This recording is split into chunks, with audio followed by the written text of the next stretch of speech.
Hello, everybody out there in YouTube land, and also X land and Kick land. Yeah, we're streaming to 3 different platforms today just to see how things go. Never tried Kick before, so this will be interesting. We only got 4 people watching though. Kind of day is this gonna be? 4 people? Come on, get some hype out there, guys. All right. So yeah, took a little time off. Had some various things going on behind the scenes. I've always said God does not give with both hands. And it's usually true. If you're born and blessed to be good looking, generally you're kind of light in the brains department. This isn't true for 100% of the folks, but it tends to be. And vice versa, of course. If you're born with all the brains, you don't get the looks. But that also applies to a lot of other things too. For example, I have had some changes up at work, and honestly, I'm happier than I have been in a very long time. I actually feel pretty good about getting up and going to work every day, even though it's earlier than I normally am used to. I find that I'm actually getting through my day. I'm enjoying it. I'm smiling more, and just generally speaking, I'm having a better time at work. It doesn't seem like a misery. And I don't necessarily know that I changed so much, but the conditions of the work changed, and I'm happy with it. So it's nice. But as I said, God doesn't give with both hands.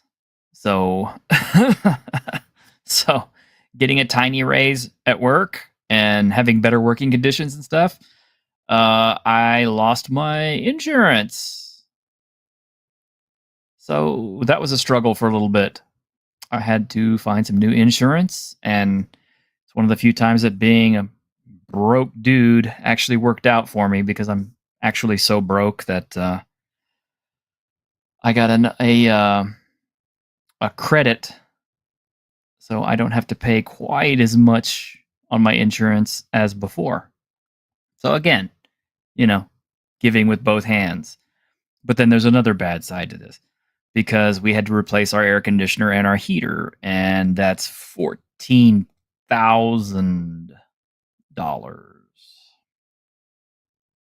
No joke. Brand new water heater, brand new AC. Works really good though. Can't complain. Just, for the kind of money that we spent on it. But Jesus. So I guess what you could take from this is, enjoy the good things, because usually you had to suffer a little bit to get them. Or conversely, if you're enjoying something good, get ready for something bad. Because that seems to be the way things go. And I don't know. I've always heard you're blessed with good things and you don't realize how good they are, which is where the bad comes in. Because if you didn't have the bad, you wouldn't be able to appreciate the good things. So, I'm trying to look at it in a mostly positive way. Anyway, we got some fun stuff today. So why don't we get everybody on board? We do have a guest who is incapacitated at the moment, but he'll be with us when he is available again. But we have Mr. Grimm. Privyet. Mr. Caster. Hello. Hello. We have Mr. Wolfen. Hello. Hey, John. How are you? Oh, doing good. Snuck in here. Yeah, I'm glad to see you, man. And we have Mr. Daniel. How you doing, man? You're muted. I didn't mute you. You muted yourself. Muted and booted. Yeah, I muted myself because of the wind chimes and forgot to click the button. And we have Mr. Patty. That's my favorite redhead, aside from, Harmony. Oh, Thanks for the qualifier. Damn. Hey! I'm sorry, Look. but I mean, you know, I'm growing out the locks one more time. The camera does not do it justice because of how much light is shining right here. But there is hair there, I promise, and it's a lot thicker than it looks on the camera. Go for it. Homer. did you, Thanks. Daniel? You said your comment was blocked.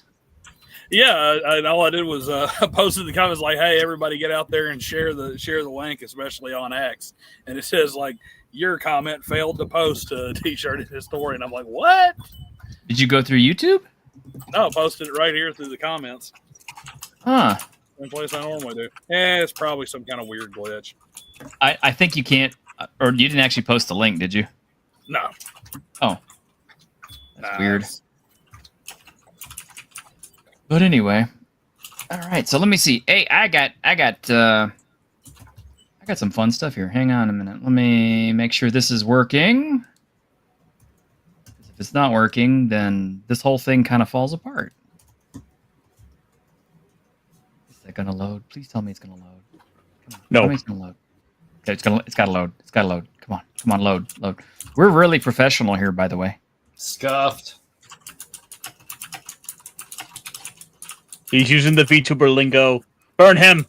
It's funny. Like once a week, I get like an internet etiquette / lore lesson from my favorite VTubers. I like VTubers. They're really fun to watch and usually kind of entertaining. Yeah. But, I like my okay. rumblers like Zatris and Pixel Kitten, Ezekiel Maxwell. If you guys ever heard of those guys? Have not. All right, so we're curious for 99 cents Australian? 99 cents. We're not even worth the full dollar minimum anymore? Yeah, that's the very minimum. Oh, well. I guess I can't complain. Anyway, you are the lucky recipient of our newest little chat thingy. So here you go. Oh my god. What? Oh no, There he's is- discovered AI tools. Burn him. AI tools. Oh, you got bots watching you on Kick? Yeah, I got bots watching me on Kick. Hey, are you tired of streaming to zero? I'm not streaming to zero. I've got 15 whole people out there. Thanks. I was gonna Yeah, thanks to rub it in, bot. Yeah. right. Hey, Raven. Good to see you. Yeah, Kick is the little bot bot platform. Lord Squirrel Wow, Show. dude, oh my god, you I haven't suck. seen Actually, you in you've got forever. you got 14 and a bear. 14 and a bear. I got 16 now. Woo. It's picking up. People are like, "Oh my god, t-shirts back on." Yeah, I'm back on, guys. Just one I'm bear. back. The bare minimum. Bare minimum. I'm thinking I'm back. People keep asking me if I'm back. I think I'm Thinking I'm back. Okay.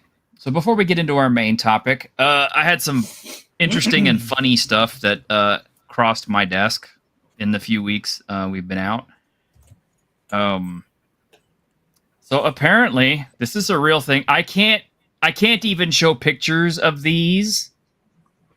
So you're just gonna have to take my word for it. But J-List is selling scented Aero products. And when I say scented Aero products, I mean like Eero. yeah, they're it's lubricants that apparently have, well, I mean, okay, like the smell of chichiga scented opie essence. Because when you said that at first, my mind went to Arrow Video is selling scented Blu-ray disc. Am I gonna be able to get like Starship Troopers with the smell of bug guts? No.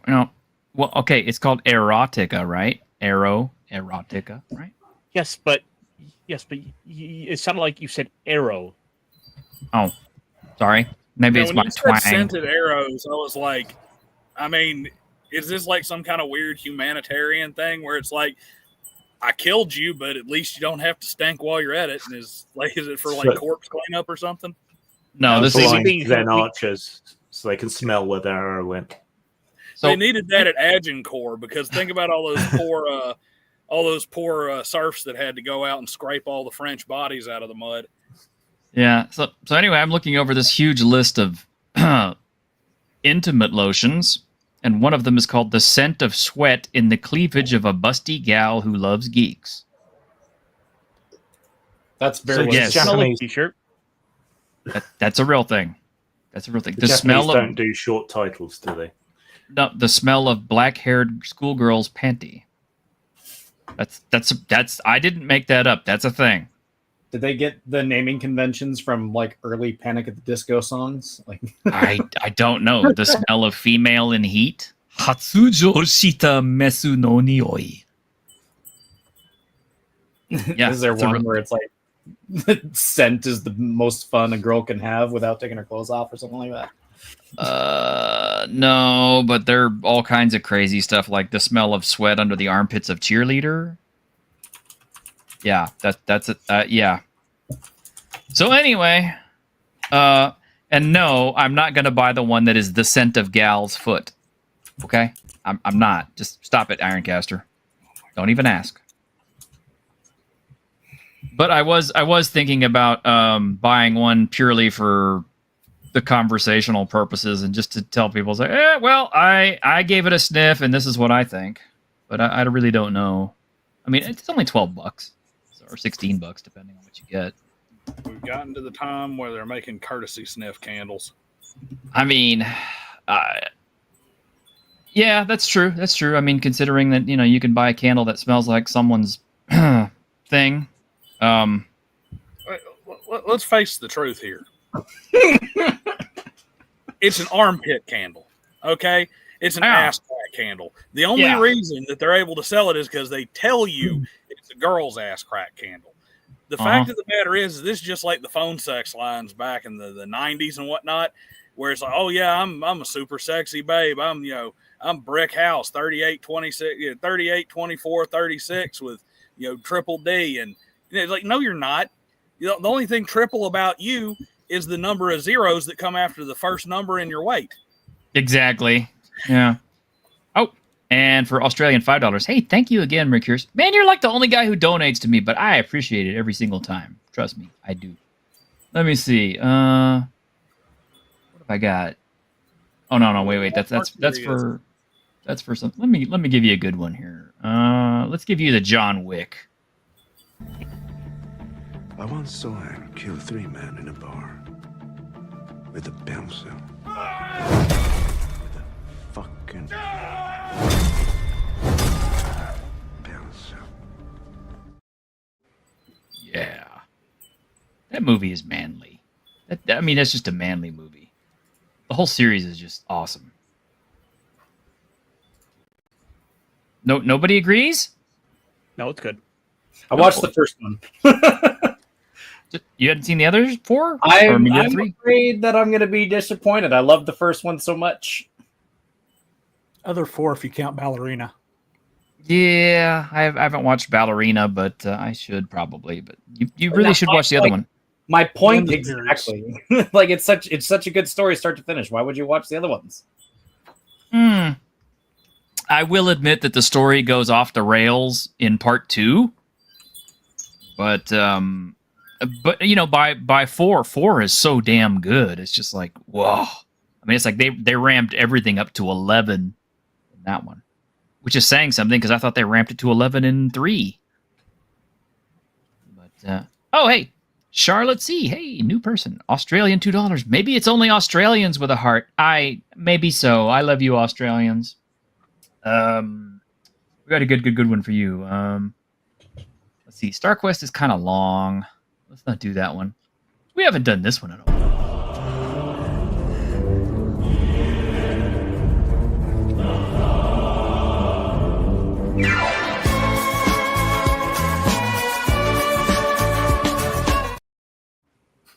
I love that one. We gotta get you monetized over on Kick T-shirts so I can chuck pennies at you. Yeah, you can. I mean, by all means. Memes of destruction. Oh my God, it's good to see you, dude. Which, by the way, folks. By the way, you like folks. boobs too?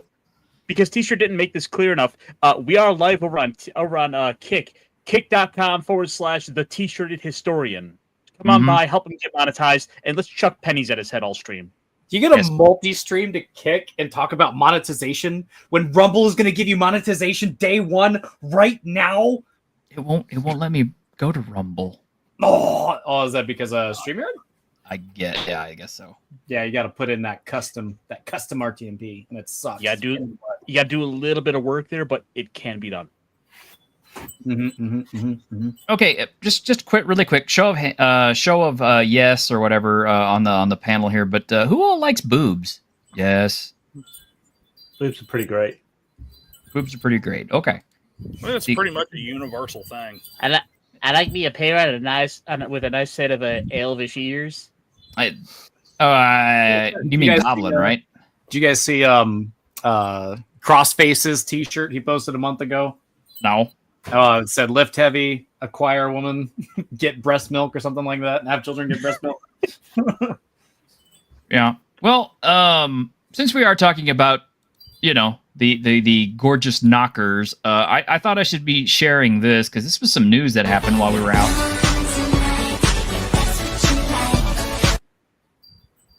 Yeah, apparently her walking out at the Emmys is going viral on the internet. I don't know why. Like, why do you think that is?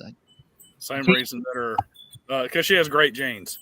Yes, definitely because she has great genes. I can't figure it out. I mean, can you? I mean, it's just I'm looking at the picture and I'm just like, what is it about her that is so attractive? I mean, she has a great pair of eyes. I can think of a couple of hands. reasons. Troxalond. Ah, Let's what see. it is. She does like her own auto mechanic work, right? I saw Well-read. that video. Yeah, well read. Knows her way around firearm platforms. Yeah. Comes with a shelf to put her rewards on. Yeah. Keeps her mouth shut on Twitter. Yes. Yeah. Well, you'd like to put your finger in it. I mean, you can't put your finger on it. Okay. I agree with you on that. But yeah, I don't know what it is about Sydney Sweeney that everybody loves, but I love it too because I definitely want to see her in more stuff. She just seems like she's fun. So, speaking of new stuff T-shirt. Wait. Are you trying to derail a conversation about Sydney Sweeney and her wonderful pair of assets? Why, yes, I am. What could possibly be better than Sydney Sweeney and her assets? Why T-shirt? It's goblins. I knew it. Did you see that Goblin Cleanup Crew came out already? I saw that, and you were the first person I thought of, Caster, because I was like, oh, God, Caster's probably got this thing already. I actually thought about buying a second code for it. Well, buying 2 codes for it. It's 4-player, though, right? That would be that would be fun to play with the show. The premise is simple. The players are a bunch of goblin maids in a dungeon who have to go through and reset it before the next set of adventurers comes in. Mm-hmm. So you have to clean up all the mess, all the bodies, and put all the treasure back. Yes. Nice. Is that like the primary danger? So like, what do you have? You have like a time limit before the next party comes, and then the danger of accidentally getting caught in a trap that you didn't reset? No, but there is a chance that you can get caught in the traps. And the goblins all do it while wearing maid dresses. Yes. And they're kind of hot. Oh my God. Just come on. You got to admit, I sold you on this game already. The slice of life stuff is just getting way out of hand. It's bad enough that we got dwarven bakeries and tiefling coffee shops and all this other BS that's been rammed down our throats by Wizards of the Coast because they don't actually want to play any kind of adventure. They just want to play slice of life stuff. Now we're the goblin maids. I mean, first off, you put goblin maids up there. They're going in and cleaning out the dungeons and whatnot and resetting them and everything. We're just going to hear it again. Oh, my God. They're illegal immigrant coded because they're the cleanup crew. Oh no! Well, no. Really? You forget. We've already gotten goblins Jew coded. You're resetting the dungeon for the ice raid to come through. Get rid of all the goblins. This is a goblin only dungeon. No kobolds. I mean, does the dungeon say Motel 6 over the top? Does the dungeon have wheelchair accessible? Let's not forget those folks. Okay, Anyway. I just bought it. Does it work on Mac? You did? Yes, How much was it? Too much. $15. Oh, that's What is it called? Goblin Cleanup. Goblin Crew? cleanup. Well, actually, not even Goblin cleanup crew, just Goblin cleanup. Yeah. Yeah, that might be fun. Send them into the Tomb of Horrors. Have them reset it. I mean, why not? I mean, There's so somebody much has to. blood. It Why resets is there so itself much anyway. blood? Oh my gosh. Windows suck. It's okay. It keeps me productive, so that way I can work on Daniel's cover. Oh, you're working on Daniel's cover? Maybe I might. Ah, you just said it, and Daniel just smiled. So yeah, Right. the cat's out the bag.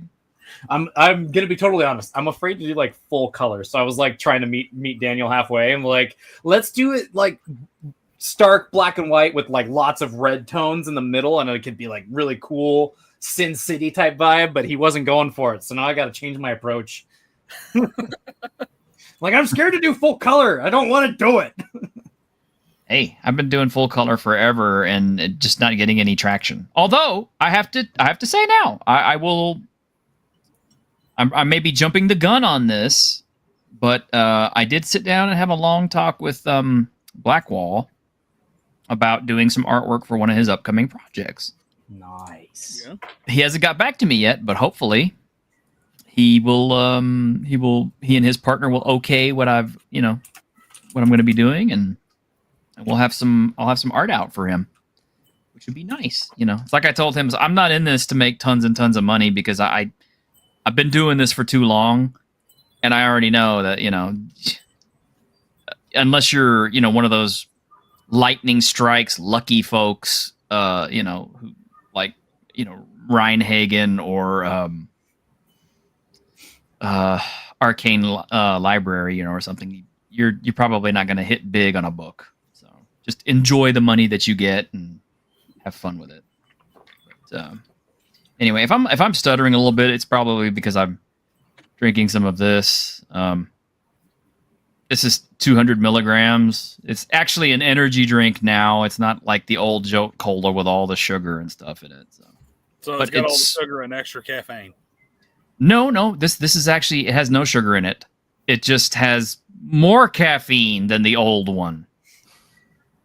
It has more caffeine, no sugar. So I'm just purely getting, force fed, 200 milligrams of caffeine just straight into my main line. And it's just like, but it's good stuff. It tastes exactly like the old Joe Cola. So that's nice.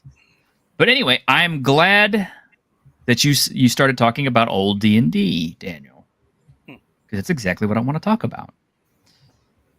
So some weeks ago, a fella up on X posted about how they were, they had been playing for an extremely long time, kind of like I do.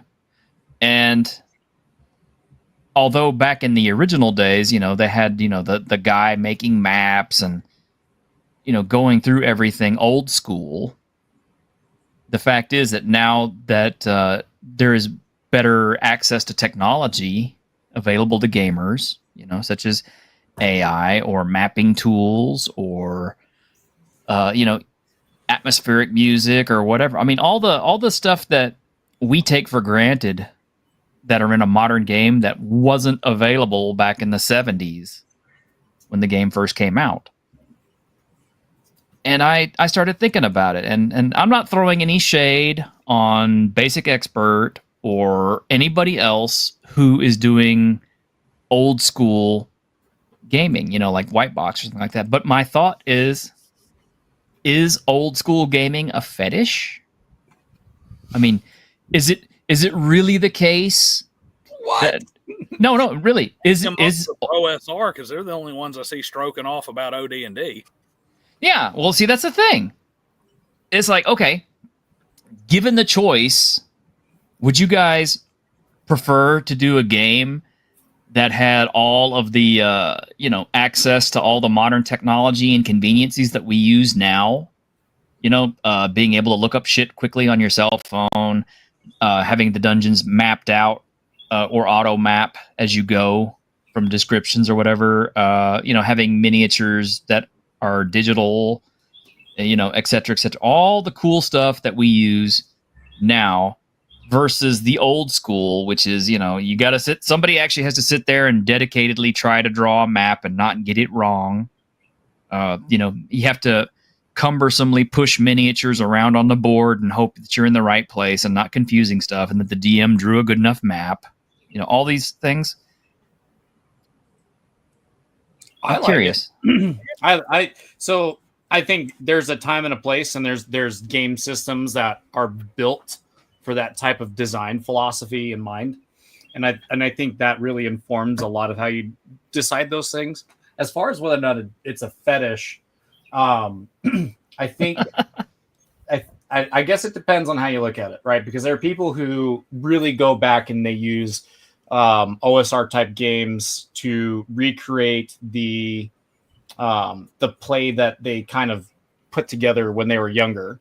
And let's face it, whether it's right or wrong, right? We're not throwing shade at anybody, right? But a lot of people who say I've been playing for 40 years, and then when something comes around where they're saying, oh yeah, well, we like this rule. Well, we never played that way. Well, then why was the rule included? So there are people who want to play the game as it was. And I don't think that's not a fetish. That is a sincere relationship with the game as it was, as it was presented at the time. Whether or not it was played it that way is really inconsequential with the people who want to enjoy the game as it was presented, as it was sold, right? Because I think people deserve to enjoy the product that they bought as they bought. Otherwise, if people that want to say, "Oh yeah, I play an OSR game," but then I don't use any of the rules to play the game as it was. I say, "Oh, I'm playing Lamentations of the Flame Princess," but we don't use the cumbersome rules or the reaction rules. Okay, well then, what are you playing? Because how combat works and how your characters react to intense situations that are going to go to blows, especially in a very deadly game like Lamentations. Are you getting that experience, or are you just fetishizing an idea of a game in your head and playing it out? Well, that's the thing. It's like, my best allusion to this, not illusion, allusion to this is I am from the old school of video games as well as role-playing games. In fact, I'm probably older school video games than role-playing games because video games took a spot up in my life a lot sooner than role-playing games because my dad had the original Pong that you could put up you had to hook up to your TV. And I cut my teeth on that and Space Invaders and all these other things. And of course, when the Nintendo 8-bit came around, I played the hell out of mine when I finally got one.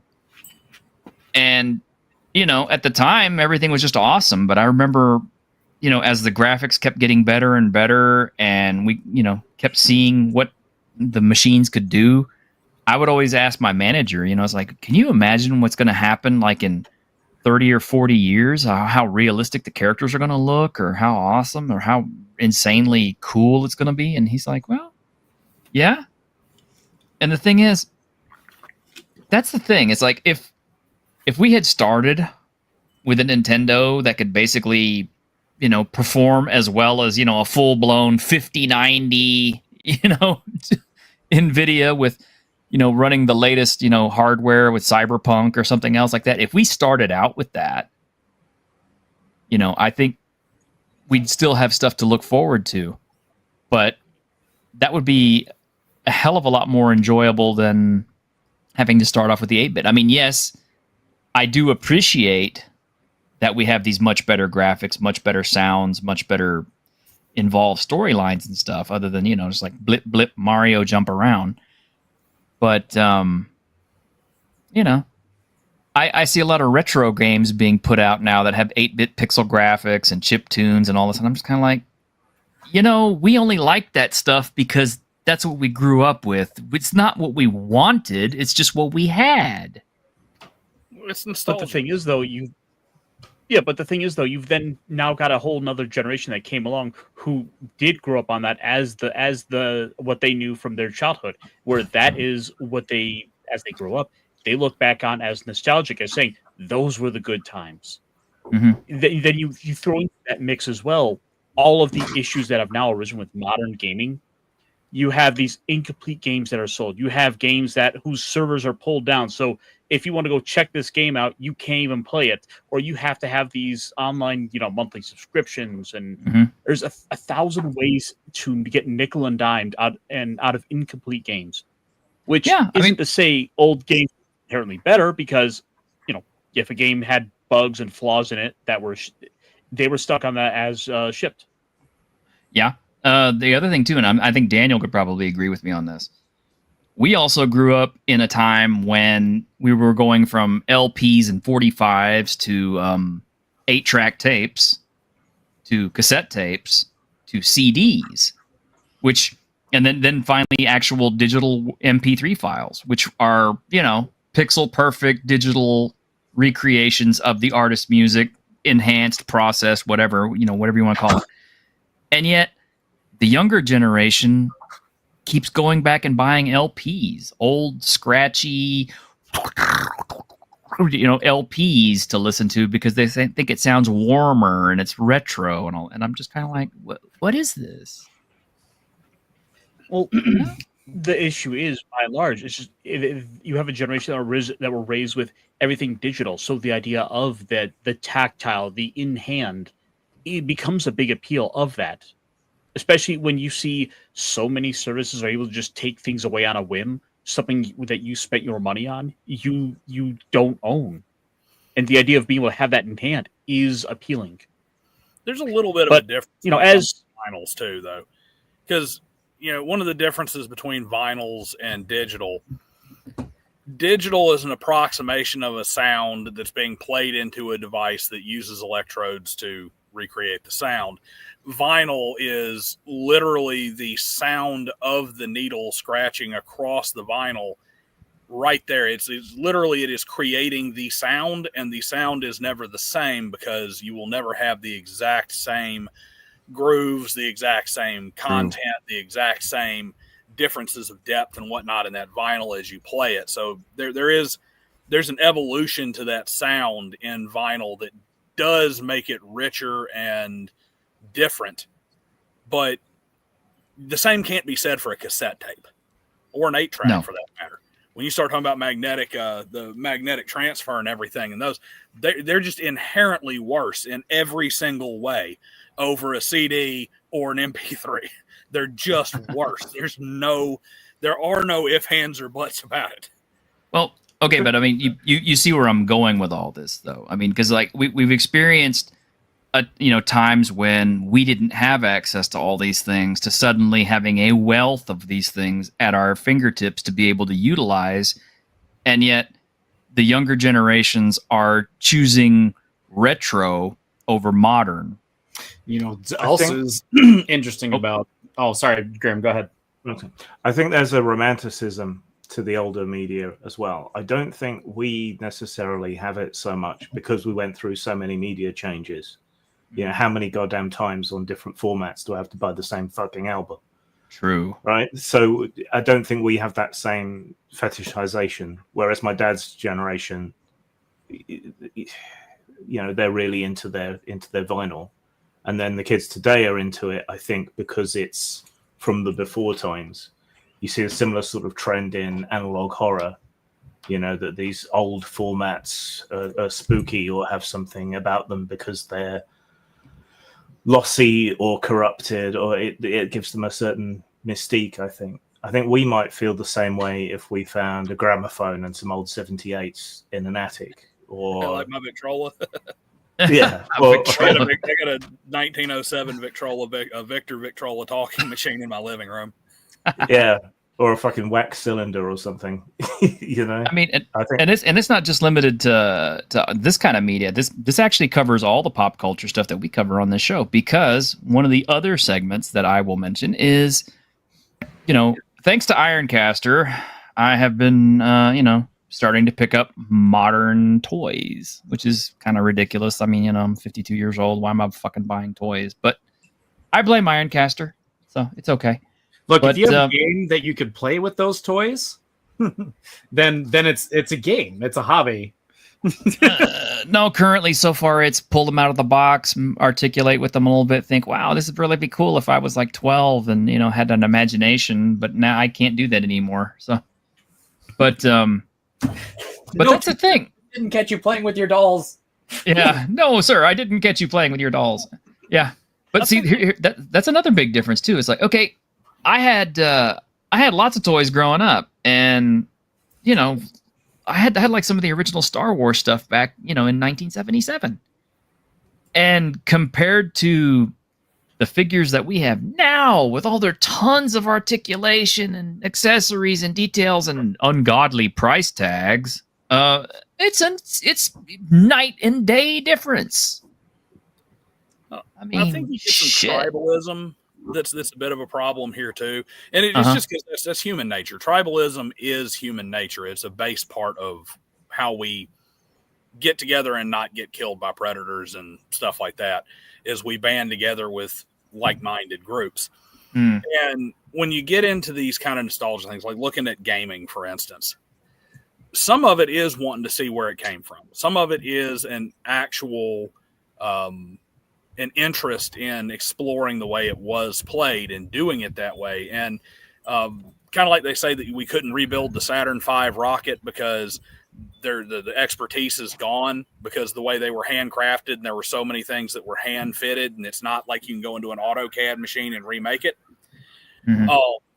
There's some of that in that. But at the same time, we do get, for every piece of, man, that thing was great. Like I was saying about the vinyl, about that kind of living music feel that you have from it. That's good. Let's get that. But you're going to have those people who are like, oh, old means good. So that means let's get our 8 tracks and let's get our cassette tapes and stuff back out. And it's like, no. Let's get the good stuff. And I'm gonna commit some people are going to call it a heresy. Other people are going to clap. I'm going to alienate a few gamer people here. But I'll use the D&D example. Okay. In the original, you had the weapon charts and all that stuff. Yeah. How does this weapon work against this armor at this range, et cetera, weapon speed, all that kind of stuff. It's all in there. And you had your different tables and stuff to determine your to hit. Okay.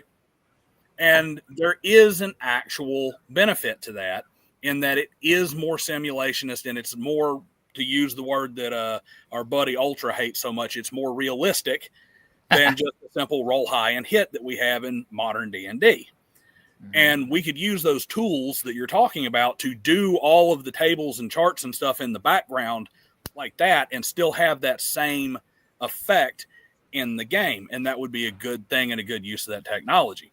However, and here's your heresy / everybody loves me or everybody hates me thing, you also have THACO. THACO is a shorthand to make it. Doc, are you okay? You okay? I'm fine. Yeah, I'm okay. To make it easier to do the charts and all that stuff. But it ain't nowhere near as good as the charts, and it ain't nowhere near as good as just roll high to hit. It's a Band-Aid fix for a problem that was there because we didn't have a computer program to assess all the charts and stuff like that.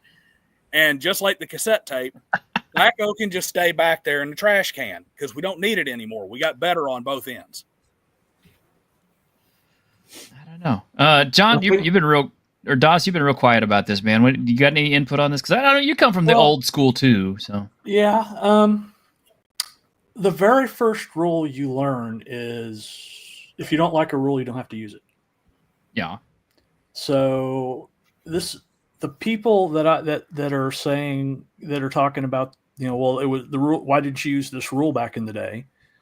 Those are the same people that are pushing the rules as written for 5th edition. And they don't. I don't know. It's just, as far as it being whether it's a fetish or not, it's nostalgic, yes, but a lot of times those rules are better than what is getting put out, because what is getting put out now has been influenced by other mediums like video games. True. And that is a good point, because video games obviously took a lot of influence from D&D. I mean, the Japanese pretty much took all the stuff they learned from D&D and from Call of Cthulhu and everything else, and they started incorporating it into their JRPGs. Like, the wizardry, for example. Wizardry is still going today because the Japanese love the hell out of that idea of just, grinding in the dungeon all day. Yeah. For hours and hours. Some of the stuff is being kept alive by people who are just huge fans of it. And I'm like I said, I'm not casting any shade on the Bro SR or people who are bringing back retro systems or anything else. I get it. There's a desire to want to do that. And, honestly, I'm fine with it. I mean, let bygones be bygones. They could play whichever way they like. I just kind of wonder if it's, are they just wanting it so much to try to I don't know, get a taste of the stuff that we had to do back in the day? Because I mean, I don't honestly know anybody who gets excited about pulling out graph paper and doing mapping in the fucking dungeon. Well, does anybody do that? I don't think anybody maps anyone. Well, yeah, GMs, but I mean, the point of the map and the player creating it was because you could make mistakes, right? And if you've got something auto mapping for you, that takes some of that fun out of it. Like if you have to panic and run away from a monster and hide, you might lose track on your map. Yeah, so that adds something to the game. I've got to correct you on something though. I don't think it's a fetish. I think it's a kink.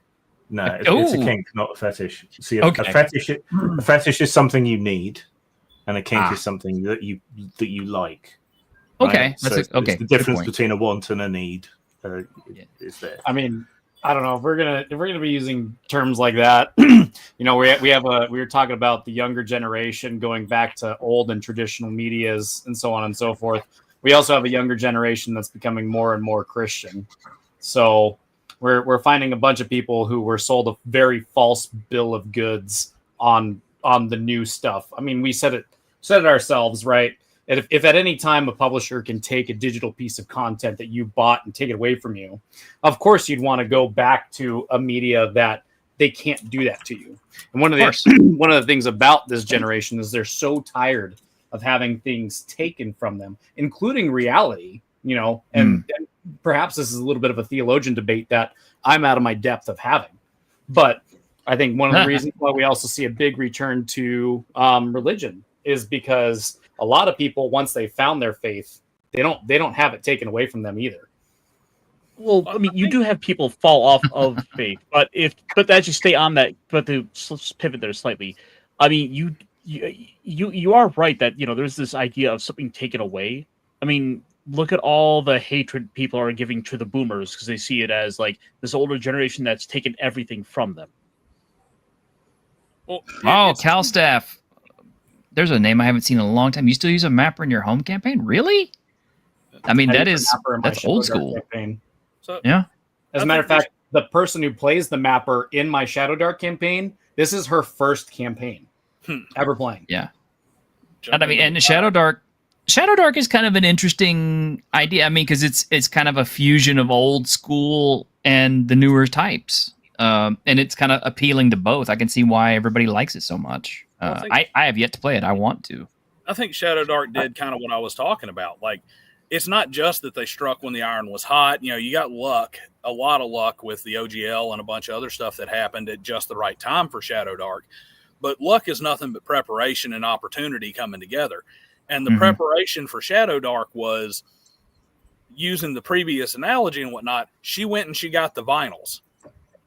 She went and got carburetors and some other stuff that was cool for cards and stuff back in the day and had some merit to bring to the future with modern enhancements. She didn't go back and get THACO and 8-tracks. So she got the correct stuff that gives you that old school feel and gives you that old school vibe and gives you what you want from that nostalgia or from that experience that makes it different from modern play, but kept modern, what we would call modern conveniences built into the back end of it. And that's part of why it's so successful, because it's not the slog of, all right, now I need to go get my engineering degree to build my Saturn V rocket because I've got to figure out how to hand fit this part so it doesn't blow up. But you still get a cool rocket ship. Yeah. Now, I mean, a lot of people used to say, old school essentials is basically the way you want to go if you want to play old school.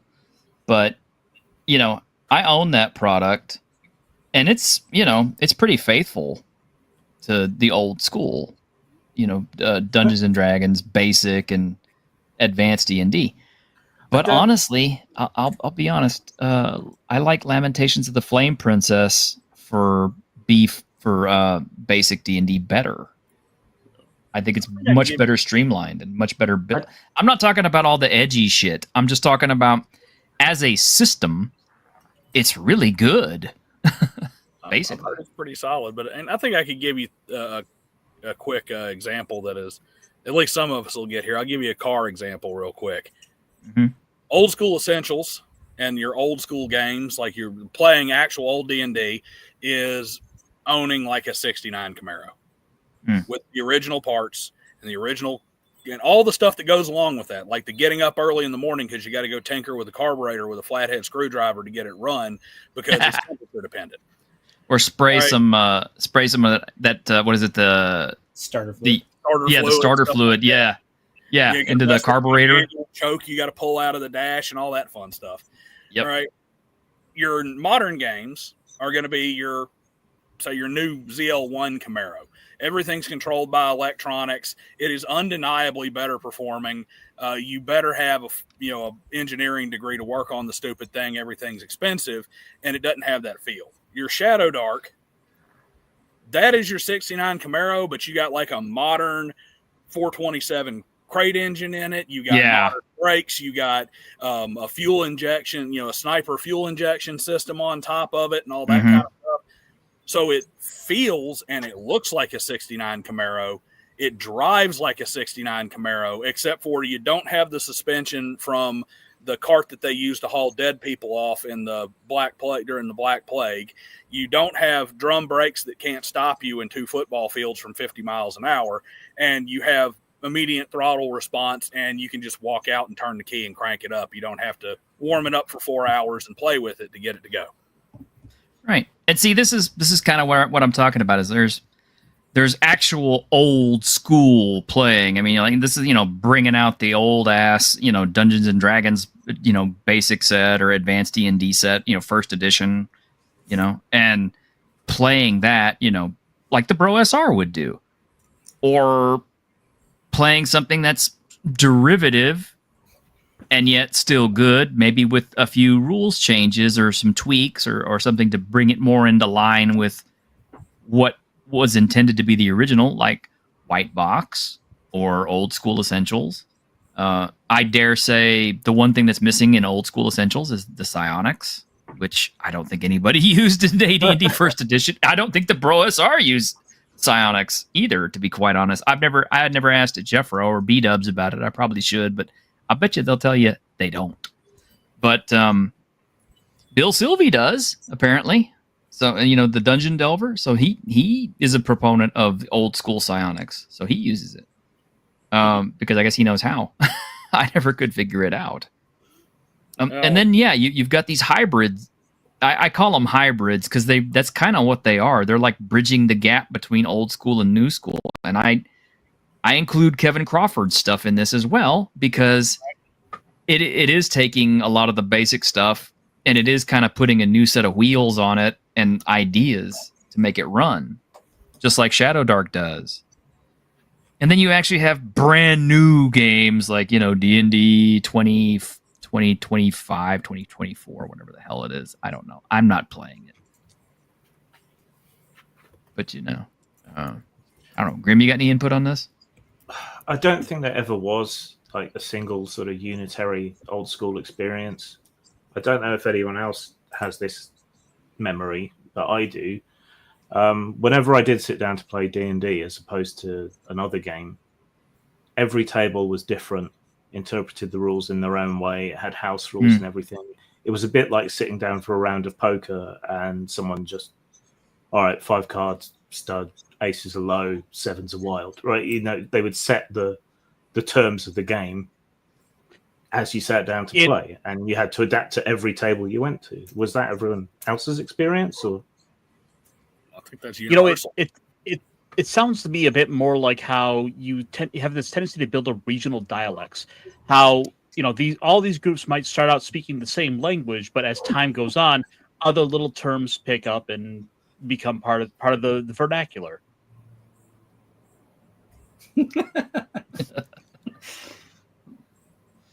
Yeah, it's true, but that was the way it was always played. And even if you talk to the people who were there in the very beginning, none ever played strictly rules as written.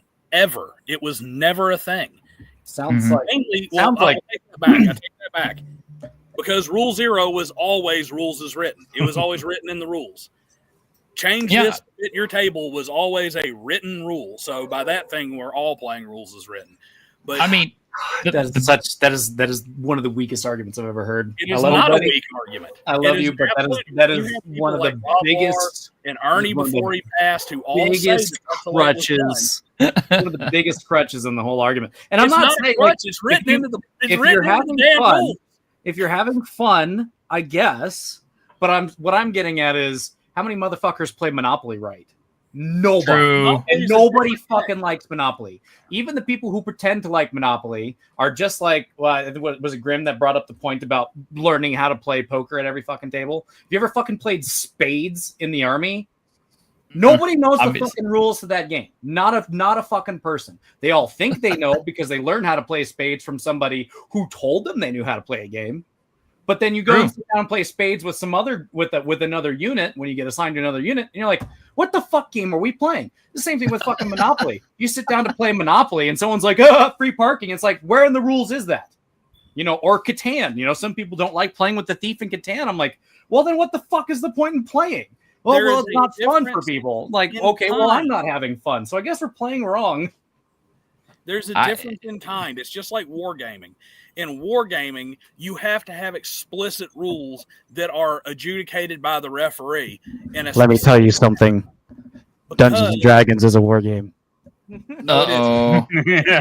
Uh-oh. Dungeons and Dragons is as much a war game as that 280ZX in my driveway is a horse and buggy. Anyway, put on the big screen. Put me on the big screen. Competitive games. It says right here, fantastic medieval war game campaigns. Right on the fucking page. I think what you're trying to say is it used to be a war game. It has evolved.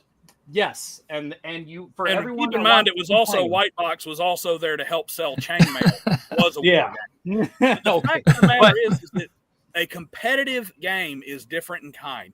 In Monopoly, I am competing against you to have a winner. In Catan, I am competing to have a winner.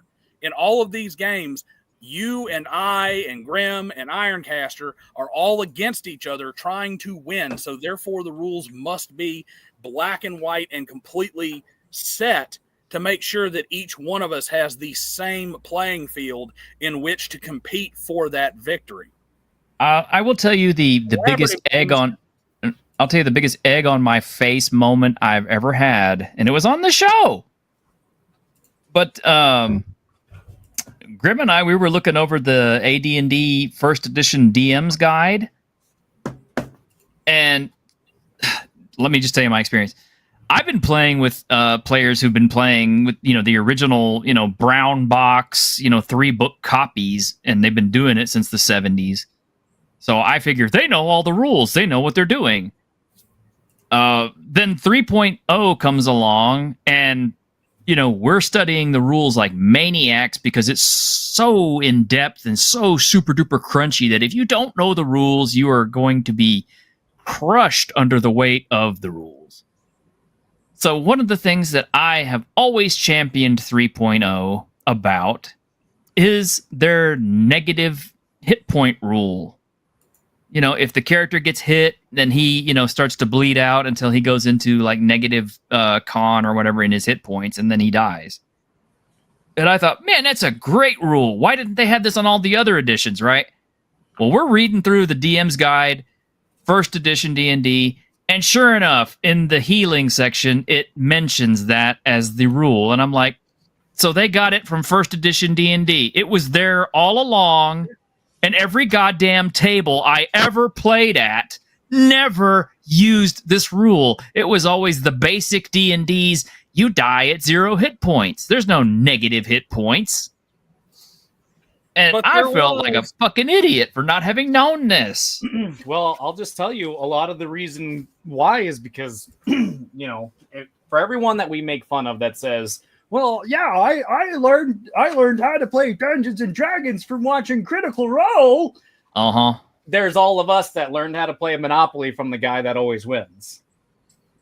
Because he made the rules according to how he wants to play and not how they were sold.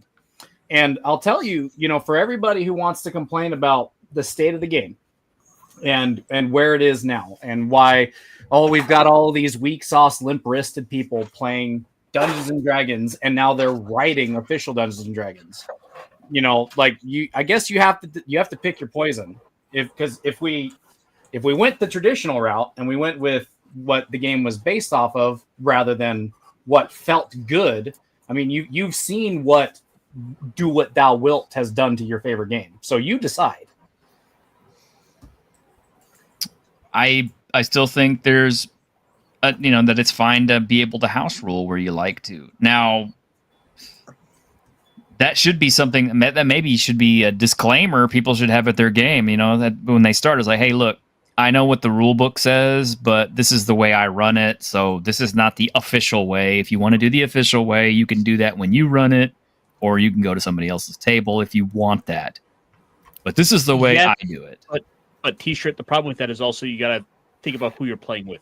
For example, I've got a bunch of people who I sit down and play with who barely know the rules at all. They just think, oh, it's that Dungeons and Dragons, and they have no idea what's actually in that rule book. They don't even own the book. They just happen to have some dice because they like those. And so it's, I do think to an extent we do sort of overthink it. But I mean, that's sort of what we do. That's half we the are fun. the exactly.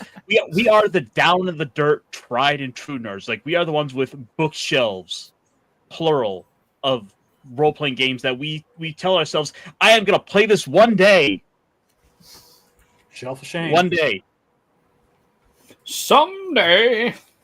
I'm like, yes, one day I will of course get to Kamigakari.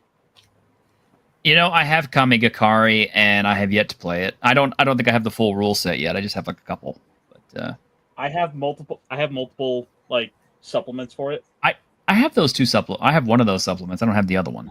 That's the one. That's the one I have. Yeah, I can't imagine why I would have that one.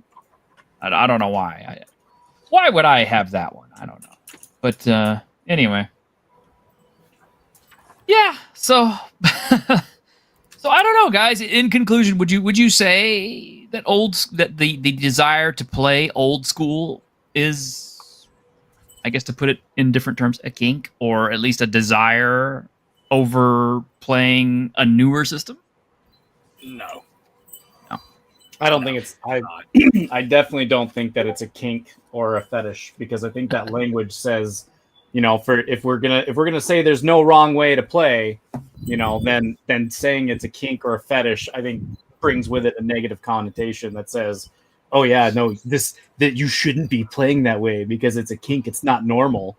No, playing raw is normal, and playing your homebrew is the kink. I would say Is playing that- raw. I mean, is that not fair? Because almost nobody plays raw. I was, So- and that's You what know I'm what? going to say too. In the worst Nobody plays version- raw. And when you're in the middle of the worst storm, north will always be north. Yep. Unless and it's Raw south. will always be an extreme minority, except in the fact that Rule 0 is Raw. You About held the up only a book game. a minute ago, read through it, and you'll find the parts where Gary says, you need to make this up. Of course, Gary also said you had to play with TSR official Dungeons and Dragons supplements. True. Because you got to remember, at the same time, he was trying to sell a game. He was trying to be a salesman. True. Which also leads me to another part that makes me wonder if there is some kind of a different kind of an attachment to the games. And I'll demonstrate with something I found today. Because I think these are cool as shit. I don't want to pay $27.99 for them. That is gorgeous. It is, it's got the artwork. It's got the hard edges, which I don't like sharp edges. Okay, I'm just gonna come out and say I hate sharp edge dice. That's not But it's got the liquid core. Oh my God. It's going to be hard to read, though.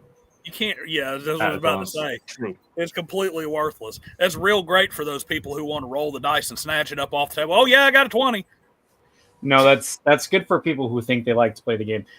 Where's the website that this is included on? Because something about that the way that the image is transformed to the left and to the right, I don't believe that's a real. It's not a real product. Oh no, it is though. AI. It's not AI. This is an Amazon picture. Yeah, you can't post fake products on the internet. That's for sure. That's right. I mean, nobody, Ryan David, can put any AI generated stuff up on Amazon. Oh dear. Oh, I'm sorry. And here's a different one. You can see. I bullied that guy into taking AI generated D20s off a T-shirt. Oh. That'll never not be funny, dude. That'll never not be funny. And okay, Now, at least that it's easy to read. Okay, so Orkchild says, pass, I've got a ton of dice and 5 tons a minute. Yeah, me too. I need another dice like I need another hernia. Okay? Which is, I don't. Because the first So one it's really hurt. inevitable. It's I hope If I I thought that, if I thought You know that what that dragon is? dice was That is- real, I would. That's the I thought D&D that- equivalent to an old lady with the little porcelain figurines in her living room. That's what that is. Hummel figurines.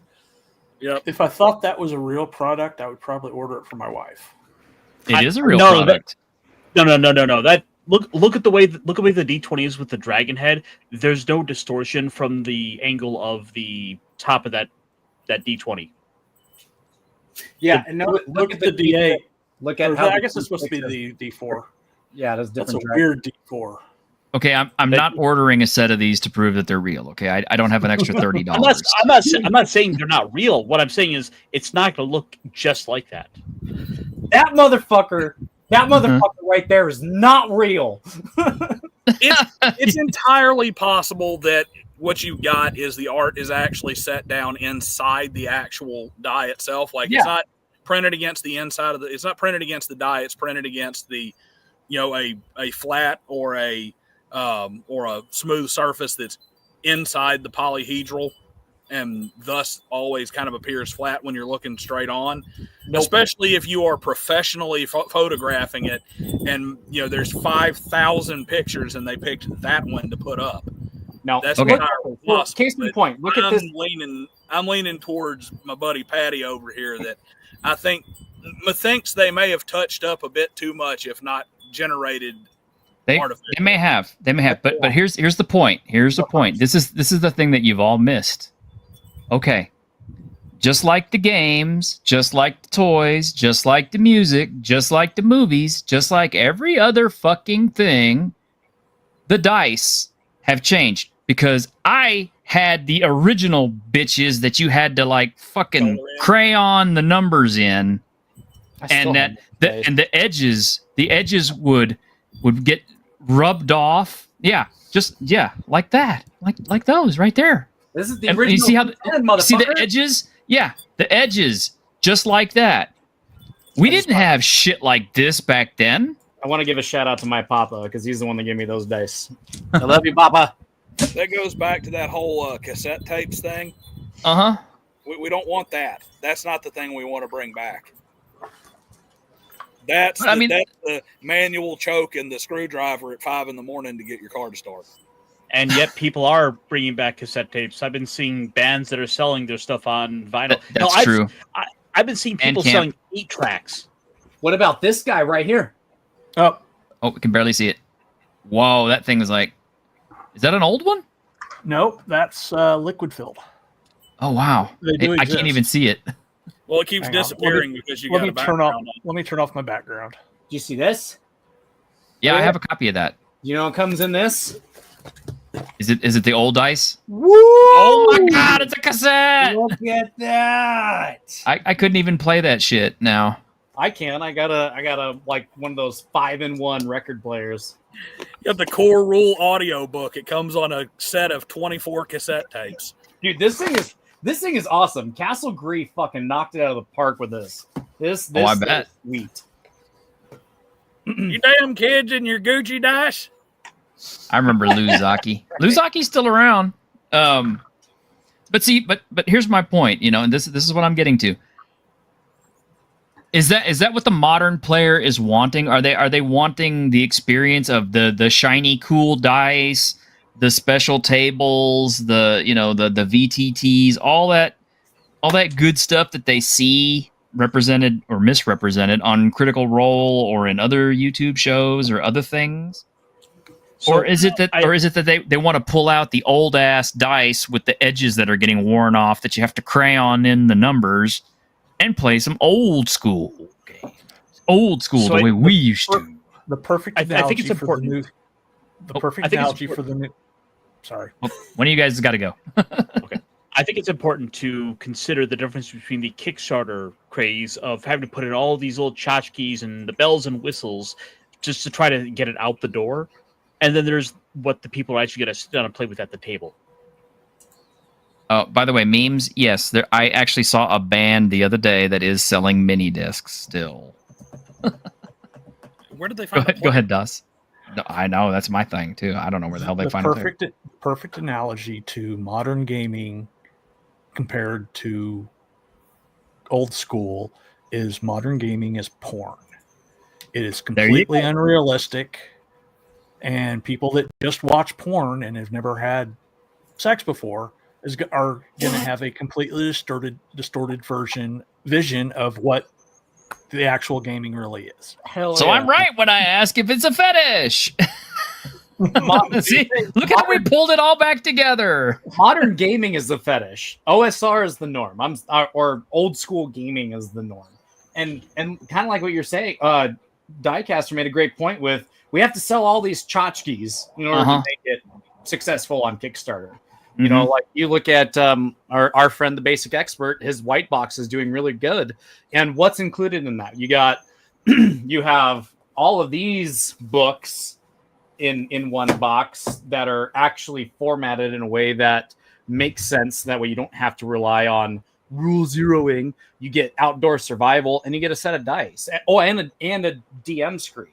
Like those aren't tchotchkes. Those are mainstays that have proven successful campaigns for years and years and years, right? Okay. We talk about stuff like what is it? We call it the 6 session curse, where it's like, oh yeah, we got to play up to 6 sessions and then we stopped. Yep. And I think a lot of that's because people these days want to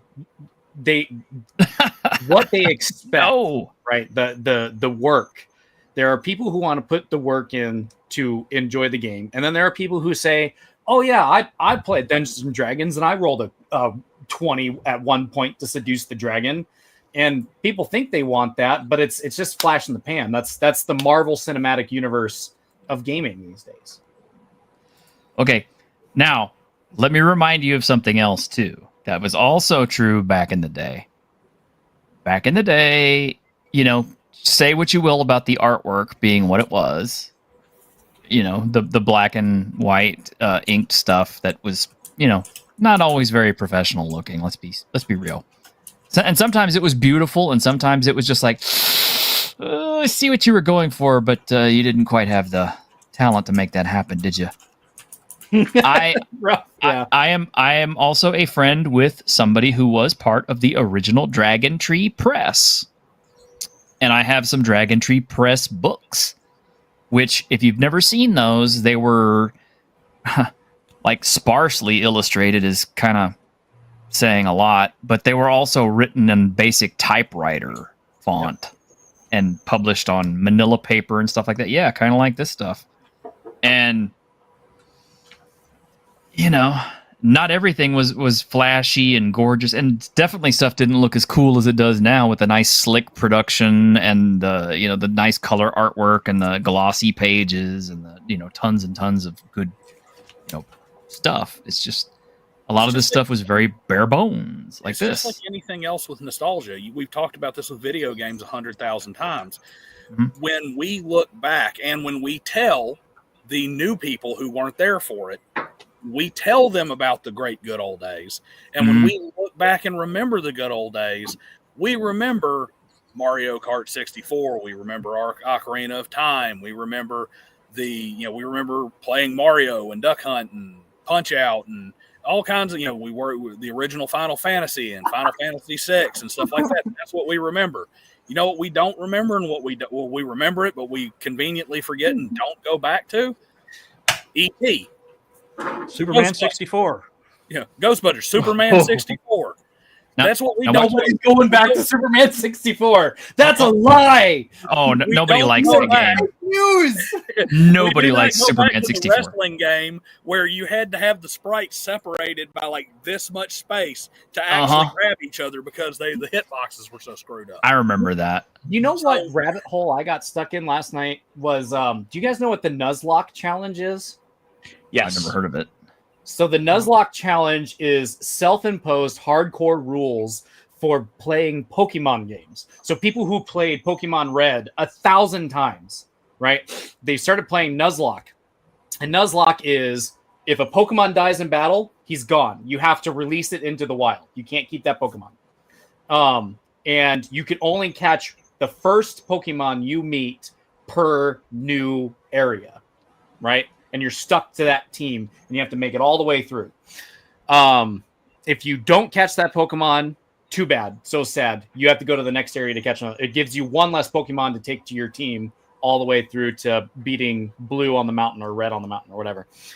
But I think the zeitgeist that I went down this rabbit hole and how big the Nuzlocke challenge is. People are going back to old Pokemon games in order to complete this challenge and That's how. get themselves. How do we go to Pokemon? Yeah, thanks. But I think it's very reminiscent. We're talking about old video games. Do you remember the first time you looked at a skeleton in Arena or Daggerfall? Yes, I do, actually. I remember like, those oh my games. fucking God, that's like the most realistic skeleton I've ever looked at. Yeah, for the time it was.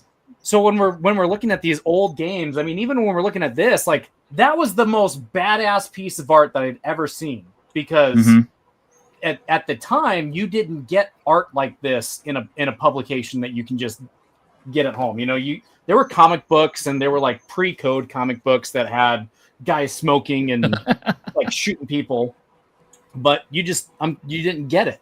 That was badass. And, Okay. I remember when Master of hold on. Orion 2 first came out, and the opening cinematic blew my mind.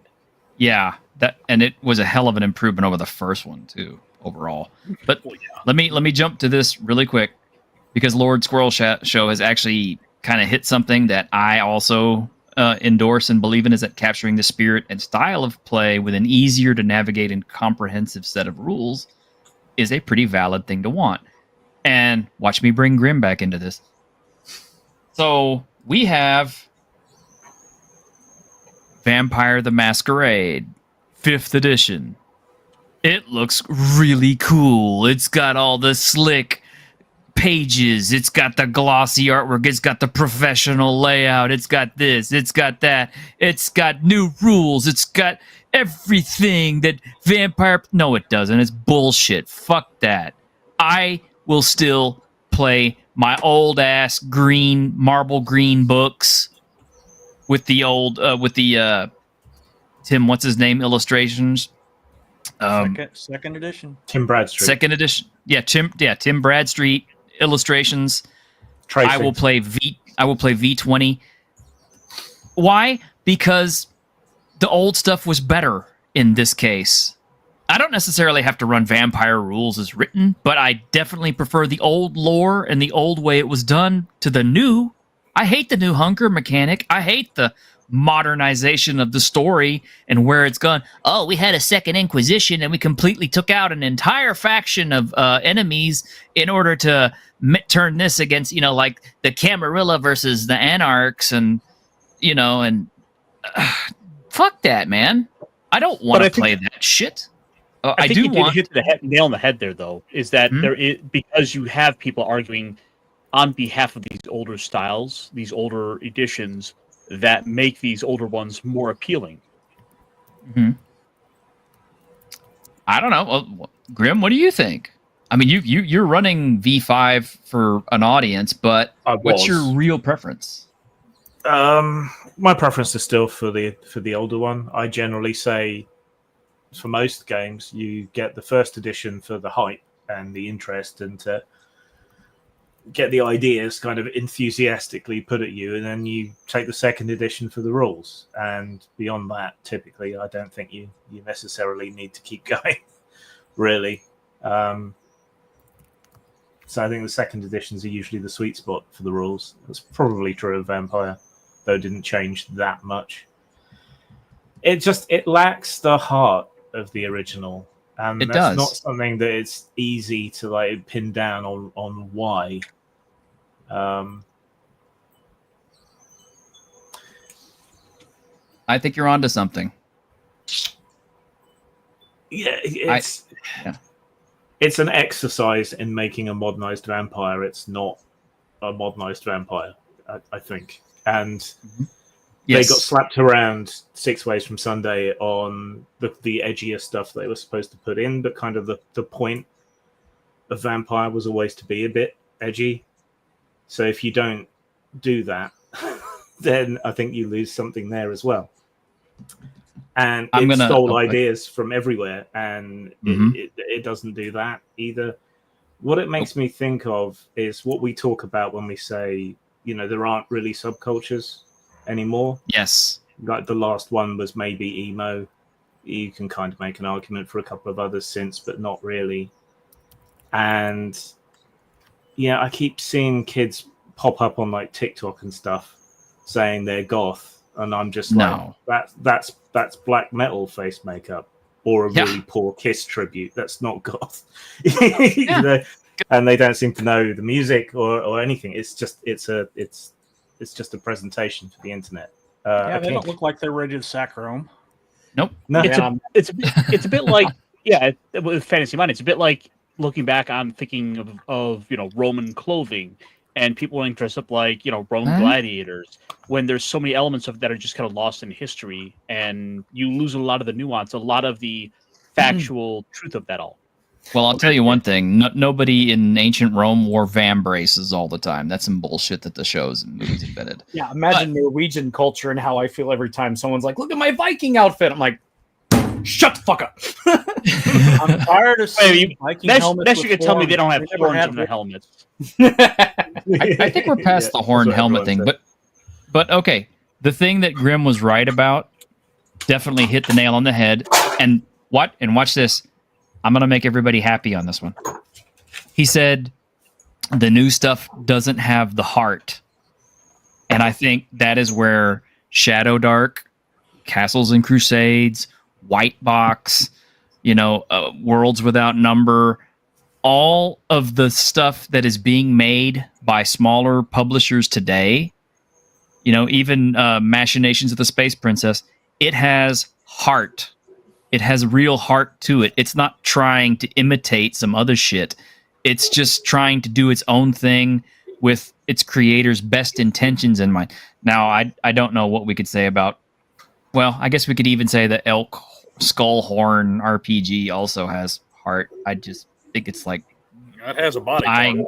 It's dying in tar and other substances, but I digress. What? What? What? What What? are you talking about? He's talking about Condor's heart being caked completely with nicotine tar, and that's that's the heart.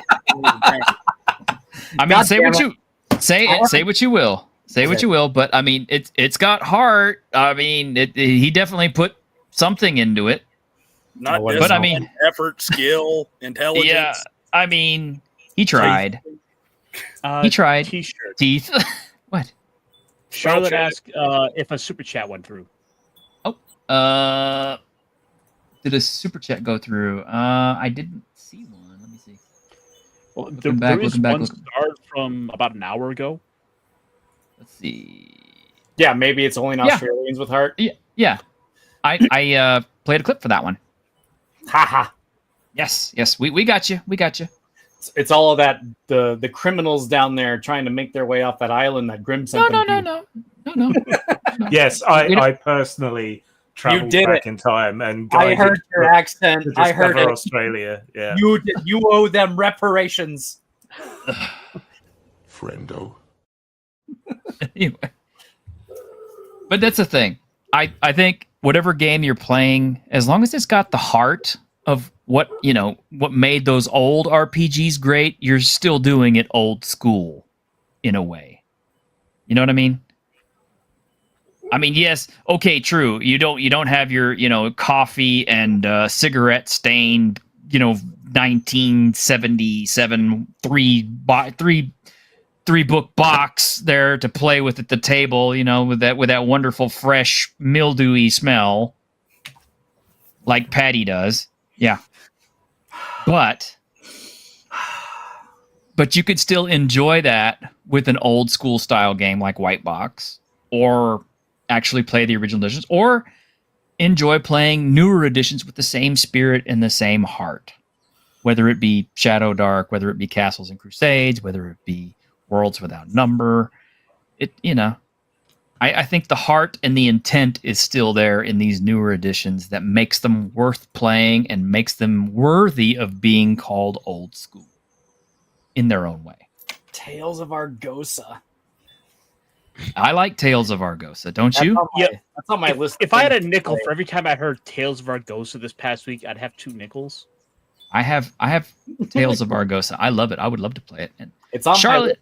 when we put it on the list to play for my boldly rolling segment. I'll let you guys know if you're up late on a Sunday. Okay, let's see. Charlotte says, have to run. Great to catch you live again. Have fun. Be well, everyone. I request boobs. Charlotte C. for Australian fighter. Well, the boobs you shall have. There you go. I like somebody who knows what they want. Joe's atmosphere. memory. Yeah. All this D&D talk makes me want to hit eBay and find a copy of my favorite manual, Deities and Demigods. Yeah, that was a good one. Hail, Historian and his hounds. Thank you, Good luck sir. with that. Let me give you a good here. This is a fun one. I'm gonna be a dad. The fuck's it got to do with me? I don't give a fuck. Yeah, call it Yeah. I love that dude. But yeah, that's what I say. I mean, what do you guys think?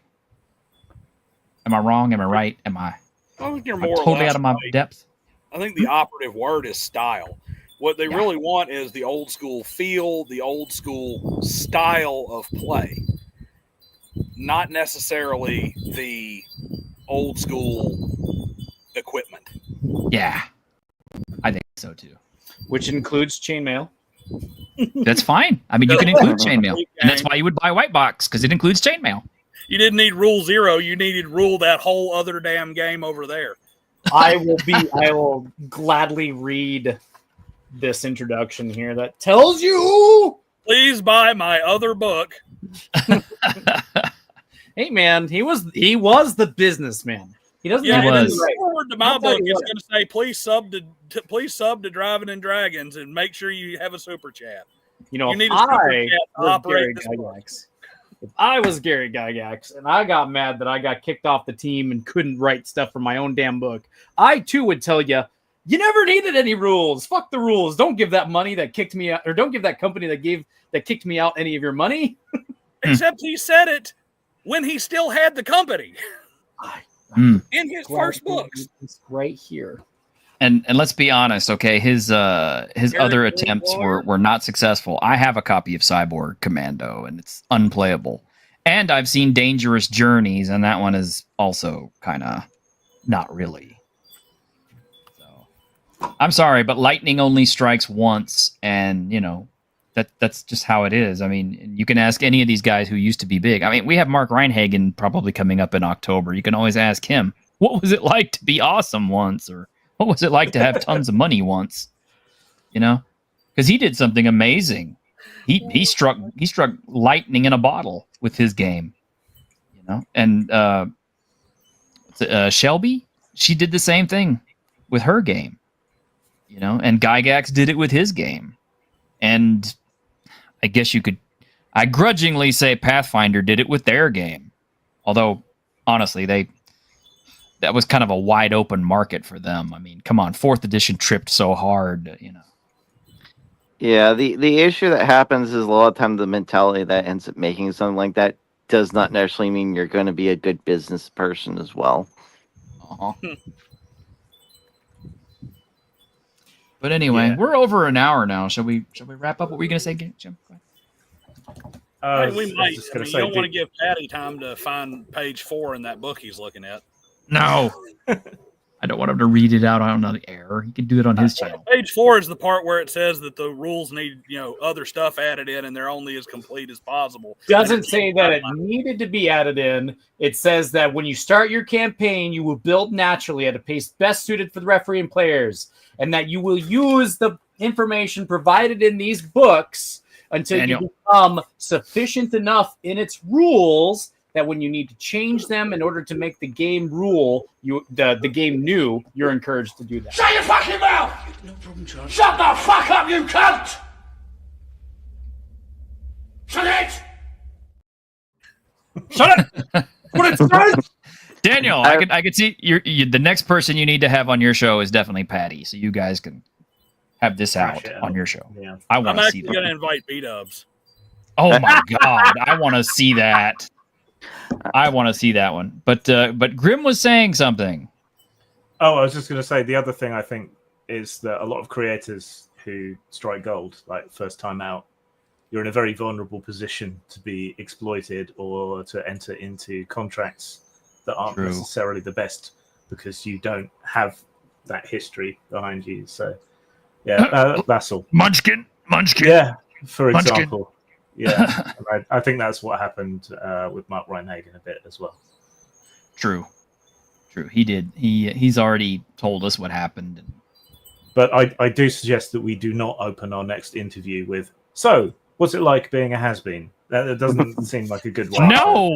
I would not do that. I love Mark Reinhagen. I love it every time he's on the show. And I hope all you guys will join me when I do get him on the show, because it is customary for me to ask him to join the show at least every spooky season, which is coming up very soon. Time to get spooky!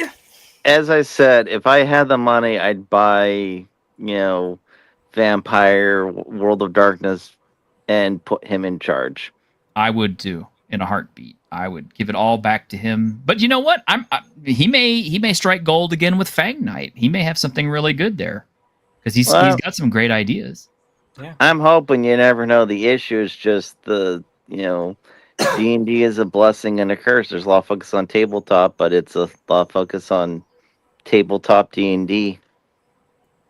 It makes me sad because it is such a well-known name that it is very difficult to dethrone. It is very difficult to get headway against it because it is a resilient product. Is a resilient IP. It always keeps coming back. It doesn't matter how many times it falls. It just keeps coming back. You're never going to escape it as long as Dungeons and Dragons is shorthand for tabletop role-playing game. Yes, I agree. I agree. Describing things as, well, it's like D&D, except it's this. Uh-huh. It's never going to happen. Yeah. But anyway, gang, we're an hour and 30 in. Shall we go ahead and close it down? Sure. All right. Thank you all very much for joining us here on the Week in Geek. Now on X and Kick. And soon to be Rumble. And perhaps possibly soon to be Rumble. I don't know. we'll see how it goes. If I can But, go to YouTube, you can go to Rumble. Well, it's if I can figure out how to simulcast, I probably will. Fair enough. But anyway, I believe tomorrow is Machinations of the Space Princess? Yes. Yes. Okay. So tomorrow is Machinations of the Space Princess. And of course, join us Tuesday for Tuesday with Geeks. I'm your t-shirt historian. Thank you very much for hanging out with us.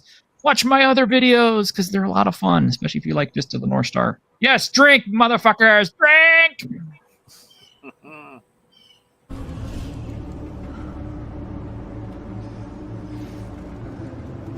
On behalf of the staff of the Independent California Motel, I wish you all sweet dreams.